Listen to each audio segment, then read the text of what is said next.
He got fired from Men's Health because he made fun of Girl Scouts. He got fired from Stuff magazine after he paid some little people to go crash a big company meeting and cause trouble. His job at Maxim UK ended when they didn't renew his contract because the magazine's sales dropped a lot while he was in charge. By 2006, Greg Gutfeld had been kicked out of every big magazine he ever worked for.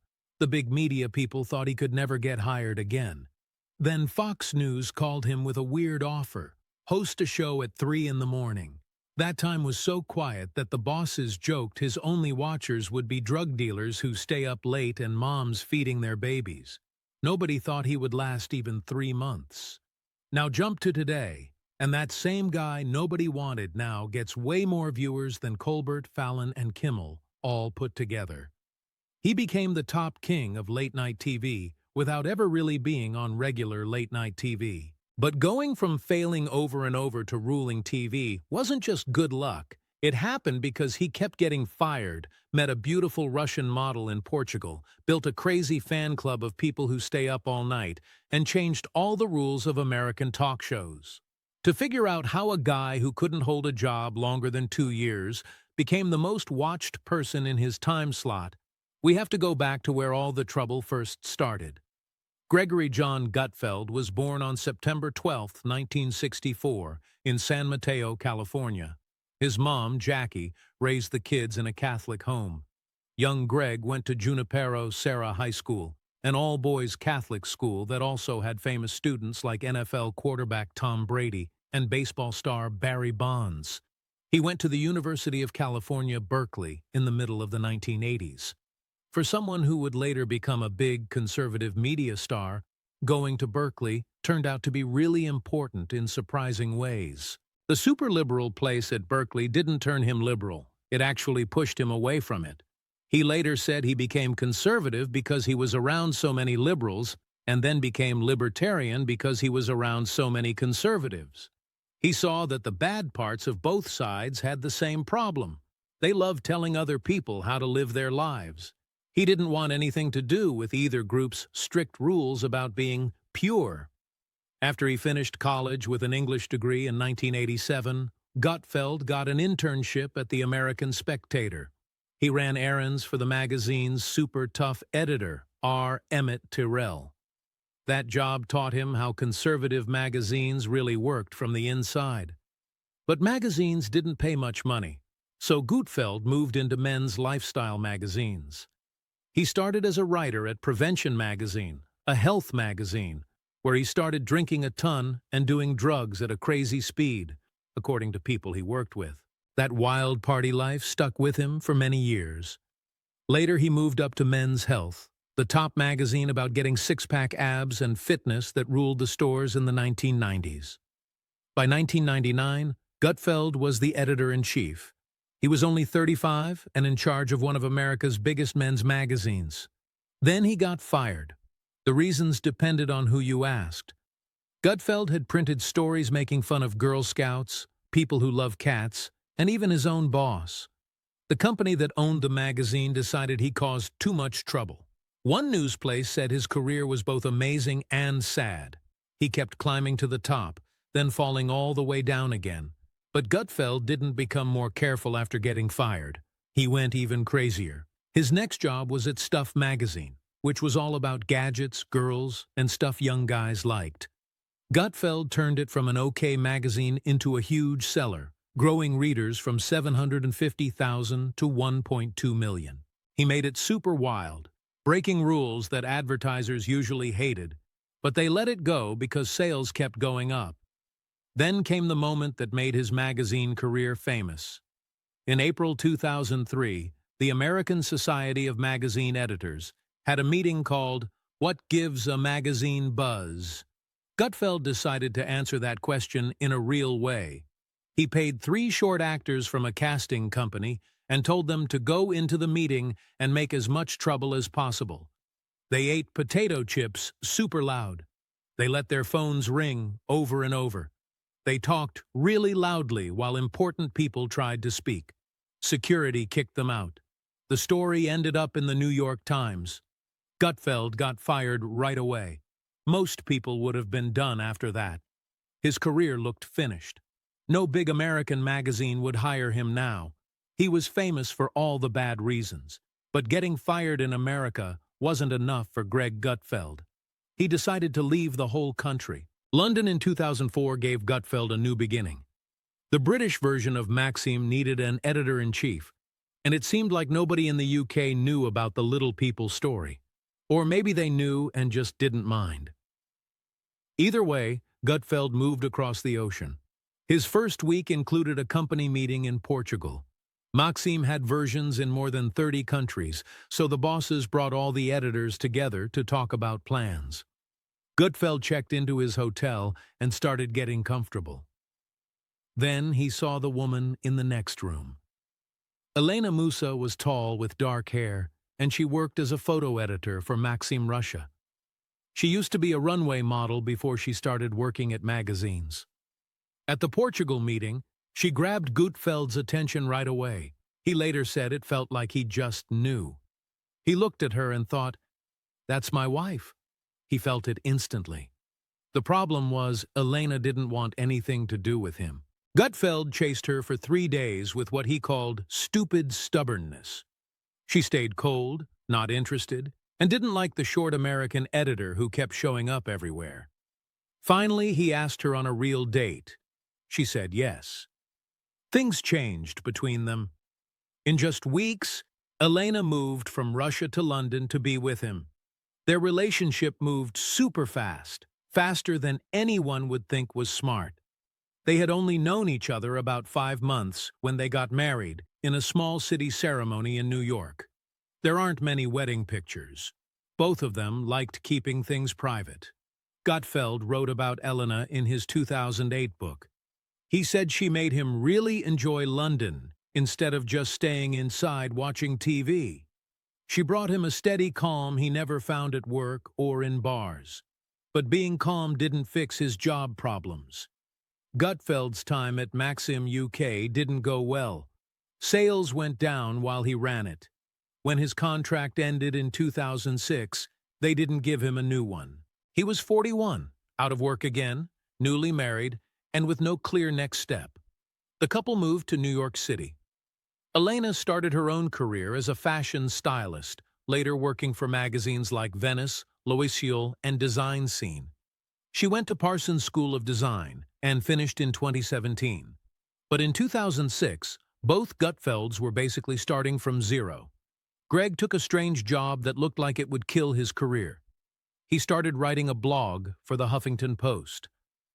The Huffington Post was everything Gutfeld hated about liberal media. But the founder, Arianna Huffington, let conservative people write there too, and Gutfeld saw a chance to stir things up from inside. His blog posts became famous for what people called crazy, genius teasing of the other writers. He made fun of Arianna herself. He attacked other writers. He turned every comment area into a big fight. One of those fights got the attention of another blogger named Andy Levy. They started throwing jokes back and forth and found out they thought the same way. Dark, funny, ready to upset anyone for a good laugh. That online joking would soon turn into something bigger. Because while Gutfeld was bugging liberals online, someone at Fox News was paying attention. The call came in late 2006. Fox News wanted to start a late-night show. Did Gutfeld want it? He answered right away and honestly. He had no money. He would take any job. Fox flew him to New York for talks. The idea was strange. The network wanted to fill a time nobody watched. It was first set for 2 a.m., when most people in America were sleeping. Gutfeld joked the main watchers would be drug dealers, moms with new babies, and prisoners. They got tons of letters from prisoners. The show started on February 5, 2007, and was called Red Eye. Gutfeld thought there would be weeks of practice. Instead, the bosses said they were starting in 3 days. The team practiced in the green room. Everyone, even the camera people, was drinking. It felt more like a house party than TV work. Red Eye started at 2 a.m. Fox bosses saw the first shows and thought the jokes were too wild for that time. So they moved it even later to 3 a.m., where fewer people would watch and complain. Gutfeld got pushed to a worse time on his own show before it even had fans. But something surprising happened in those super late hours. Red Eye got a group of super loyal fans. The show broke every normal rule of cable news. Gutfeld would introduce guests with over-the-top silly compliments. They talked about politics, celebrities, and total silly stuff. Nothing was off-limits. Nothing was off-limits. Fox News itself got made fun of a lot. The jokes were dark, weird, and totally different from anything else on TV. Andy Levy, the guy Gutfeld joked with online, joined as the show's ombudsman. Bill Schultz, who worked with Gutfeld at Stuff, became the sidekick. The three of them had a strange but perfect mix. Levy was the super dry, sarcastic one. Schultz was the funny, lovable guy who always messed up. Gutfeld ran the whole wild thing like a naughty circus leader. Gutfeld's mom, Jackie, started showing up on Red Eye a lot. He gave her the funny title of senior correspondent because she was older. Her job was to watch Fox News all day and tell what happened. She always complained that the women on TV wore skirts that were too short. Gutfeld would say other viewers liked those short skirts. The mom and son talks on camera felt real and warm. When Gutfeld was a kid, he felt shy bringing friends home to meet his parents. As an adult, he saw that same friends liked hanging out with Jackie more than with him. She had a real, no-fake way about her that people loved. She supported everything her son tried, even when it looked like it would fail. Red Eye shouldn't have worked at all. A show at 3 a.m. with almost no money, drunk camera people, and random topics had no reason to get viewers. But the ratings went up. The show started beating big evening news shows even though it was in the middle of the night. Then, in July 2011, Fox gave Gutfeld something bigger. They started a new show called The Five that needed hosts. It had 5 people talking about news and politics every weekday at 5 p.m. Gutfeld was one of the 5. The 5 became huge. It made history as the first not-evening show to be #1 in total viewers and in the important group of adults 25 to 54. Gutfeld was now on TV for millions of people instead of just thousands. But he kept doing Red Eye too, running both shows for almost 4 more years. That hard work couldn't go on forever. In February 2015, Gutfeld said he was leaving Red Eye to work on something new. The 3 a.m. show had done its job. It showed that Greg Gutfeld could keep people watching when nobody thought anyone was awake. Now Fox wanted to see what he could do with a normal time slot. The Greg Gutfeld Show started on May 31, 2015 as a Saturday night show at 10 p.m. It mixed funny political jokes with variety show stuff. Gutfeld did opening talks. He talked to important guests. Regular people on the show included comedian Kat Timpf, who had libertarian ideas and quick, smart jokes, and wrestler Tyrus, who looked scary but said really thoughtful things. For 6 years, the show ran on weekends while Gutfeld still did The Five every day. He worked all the time, growing fans who followed him from one show to the next. The big late-night hosts on regular TV acted like he didn't exist. They didn't think a Saturday show on Fox News was real competition. Then 2021 came. Fox News said the Greg Gutfeld Show would move to weeknights and get a new name, Gutfeld. The new show would air at 11 p.m. Eastern, right against Stephen Colbert, Jimmy Fallon, and Jimmy Kimmel. People in the business said it would fail. How could a cable news show beat big network shows? How could a conservative funny guy get people who had watched Jon Stewart and his followers for 20 years? The answer came fast. By August 2021, Gutfeld beat The Late Show with Stephen Colbert in the ratings. His show got over 2 million viewers every night, more than anyone else on network or cable. The guy who started at 3 a.m. now ruled 11 p.m. The guy they threw away became the king. The numbers just got better. By the end of 2021, Gutfeld and The Five together got over 5 million viewers. In October 2022, Gutfeld had his biggest night ever with 2.5 million viewers in one show. No other late-night show could touch that. In June 2023, Fox moved Gutfeld to 10 p.m. Eastern. That move meant the show wasn't really late night anymore. Some people said it was cheating because a 10 p.m. show shouldn't be compared to 11:30 p.m. ones. Gutfeld didn't care about those arguments. He cared about his viewers, and more kept coming. The success showed how people were changing how they watched media in America. Regular late-night shows had become more political, treating conservative people like the bad guys. Gutfeld gave something different. His jokes hit both sides when they deserved it, but Democrats got hit more. Even more important, his show felt real in a way the shiny network shows didn't. The Weekly Standard once called him the most dangerous man on TV. Unlike other TV people, Gutfeld's work really shook things up, like throwing a stink bomb into every college teacher room, news office, Hollywood studio, and charity board in America. He found his fans not by following what was popular, but by being himself, a troublemaker who got fired from every normal job until he found a place that liked his chaos. The newest parts of Gutfeld's story happened in ways nobody saw coming, even him. In December 2024, he shared news that surprised his longtime fans. At 60 years old, Greg Gutfeld became a dad for the first time. He and Elena had a baby girl named Mira. He told the news on the 5, joking about her loud crying and how he wanted to teach her 3 languages. They had been married 20 years with no kids. Then, when most guys his age think about being grandparents, Gutfeld became a new dad. The quiet guy who almost never talked about his wife on TV suddenly had a whole new side to his life. The baby news came at the same time he was still the biggest show around. By 2025, Gutfeld stayed the most watched in his group. His closest competitors on regular TV could barely get 2 million viewers, while he kept getting over 3 million. The late-night world got turned upside down by someone the TV business thought wasn't good enough. Looking at the difference with his competitors tells part of it. Regular late-night shows cost about $100 million a year to make. Gutfeld worked with way less money. His show kept its rough, fun roots and never tried to look as fancy as Colbert or Fallon. His idea about getting fired turned out to be true. He always said getting fired was the best thing that could happen to someone. People think getting fired means your career is dead. Really, you always end up somewhere better. He lived that idea again and again, making every firing a step forward instead of the end. You can only see the pattern when you look back.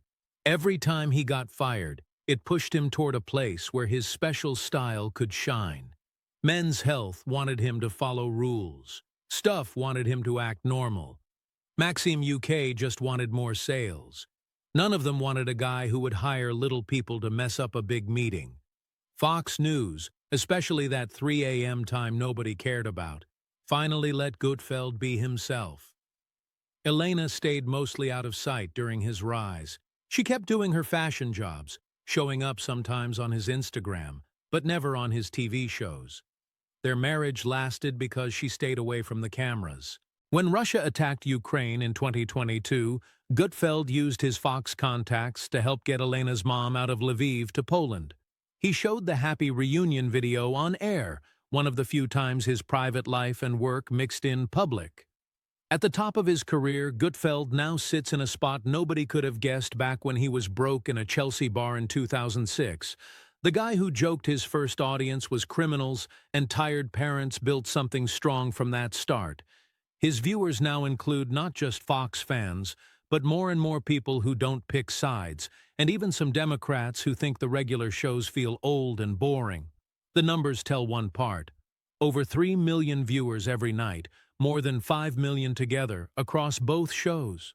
Ratings so high that CBS had to think about whether The Late Show could keep going. But numbers don't explain why it really worked.